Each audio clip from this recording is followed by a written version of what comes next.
a man wants to understand his desire, he must understand that deep within him, somewhere on a primal level, in terms of desire or thinking patterns, that there is two archetypes. So the first one we're going to talk about that exists in a man's desires is that of the mother. Now that sounds gross and disgusting, and I don't mean it in some kind of Freudian way, but the idea of what mother energy represents, so the feminine aspect of energy that is nurturing, that wants to take something and bring it in, charge it up, give it nourishment, give it sustenance, and then bring it back out in the world again. You're going to see a lot of compassion, empathy. They are very self-sacrificing, and they're very kind of tolerant and patient, which are massive skills of the feminine energy compared to where us men can get with our hot heads. But with this type of energy, there's also a deep understanding that this is loyalty. It represents stability from which a man and the family or the relationship, whatever you want to call it, can grow from this point. And then on the other side of that, you have the mistress energy. In fact, if you was to summarize these two archetypes in one sentence, you would say that the mother energy, or the feminine archetype, that character's needs is basically to feel loved and needed. On the opposite end of the spectrum, you could sum up that the mistress, it just wants to feel excited, just wants to be desired within itself. So it's no secret that for men, our attention is really our biggest commodity. So for the mistress, that is a massive pull for them, that's a massive drive. But in terms of characteristics of the mistress, you've got to look at maybe fun, definitely sexy, definitely carefree and chaotic in that kind of sense, because they haven't got that need to want to grow anything, they're just out there to have fun. Think of Cindy Lauper, girls just want to have fun. Oftentimes they can be apathetic, and if you went down the darker sides of both these polarities of these archetypes, well, the dark kind of mistress in a way is very apathetic, almost quite narcissistic, with the chaos, with the fun, with the excitement, with the desire, and it creates a whole region of fantastic stories of inside a man's mind and desire purely for that reason. This could avoid a lot of drama for men if they can understand these archetypes in terms of their own desire and why they are pulled and are magnetised to these energies. Let's talk about some plausible manifestations of where you see these archetypes play out. The first manifestation quite clearly is that of pornography. In the last video we spoke about pornography and the weapon it can be used for to mould men's perceptions, their minds, their desires, etc. But in the case of pornography, what is the energy or the feminine archetype that's involved in those kind of storylines or that kind of business? Is it the mother energy? No, it's quite clearly the mistress energy, right? The man knocks on the door and the lady's like, oh, in a lingerie, oh, it's the plumber, come on in, my husband's out for the weekend, you know, the pizza boy can have a go as well. You don't really picture knocking on the door and the lady going, oh, I've just been shopping, I'll cook your favourite meal, how about we hang out and we chill, maybe have sex later. It wouldn't really work. So many men have kind of been warped with this pornography, right? The mistress in the pornography films has a particular type of aesthetic to the makeup that kind of draws a man's head, like he's out hunting and he's just seen a gazelle run past or seen a deer. But in essence, it's kind of rewiring men's perception.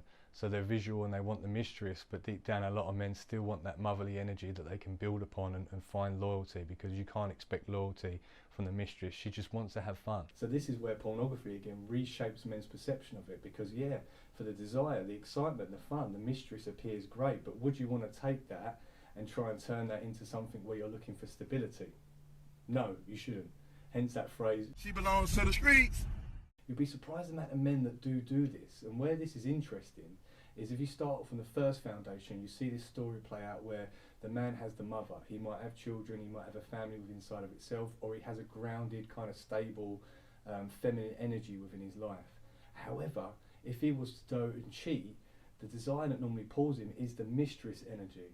Someone inside of work, someone at the bar, someone on the internet, you know, these kind of situations come because it's the mistress energy talking to those desires of inside of the man. And what does he go and do? He goes and cheats, and you know, he will still claim that he loves the mother energy, however the mistress energy got him in that time. And if you also see it the other way around, the amount of guys that project the need of the mother energy, so stability, you know, loyalty, on a mistress. And they find out later down the line, the woman's got more of a body count than a Muay Thai fighter. Or the relationship has caused them so much hell that they weren't able to realise the energy that was going on. It was the mistress energy, the chaos, the fun, the excitement. And a lot of times in the red pill space, hypergamy is kind of a female trait. And I would say that it's a female trait up until the mistress archetype, right? For if that fun's no longer coming, that excitement, that desire, those resources, then you know, they will quite clearly jump up the monkey branch and go somewhere else. The other plausible manifestation is that of a relationship dying. If a man's already in a relationship with a woman, they're married and they've been together for a long time, it's only human nature that you get comfortable, and that if there is any, the archetype of the mother energy comes into being, right? But oftentimes that relationship will become stale, both for the woman and for the man. The idea that human beings, when we get comfortable, end up, when we build instability, ends up being slow moving. And that slow moving is fine from that mother energy, but it's not for the mistress, because the mistress will get bored and they will get anxious and they will get frustrated. And oftentimes when you hear women talk about being horny or feeling kinky, it's probably really acknowledging the idea from going from that nurturing energy all the way up to that kind of chaotic, carefree energy that they also have inside of them. The archetype of the mother energy can also be a really strong-willed woman, and a lot of men will gravitate towards that and then have this kind of man-baby relationship where I can't go out, I can't do anything, you know, Mrs. tells me off, and all this kind of stuff that comes from it comes from the idea that that mother energy, that archetype, has been satiated, and that is the main desire. Outside of that, they've created this man-baby where sometimes in those relationships the mother is yearning to be the mistress, and this is where it's weird, because some guys do just blueprint the archetype and want the mother, but yet they'll go upstairs in their room and choke their chicken over their mistress. In fact, they've got their favourite mistress.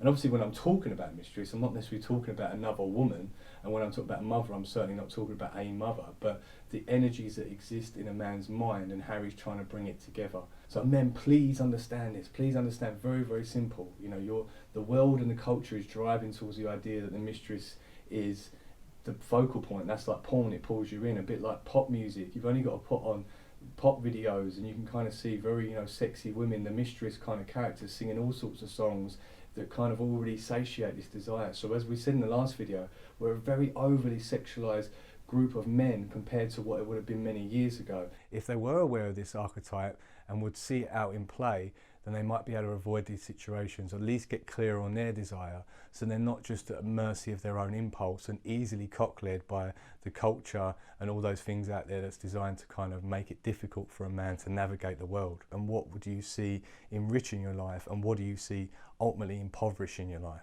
So there you go, oh, can't make a wife out of a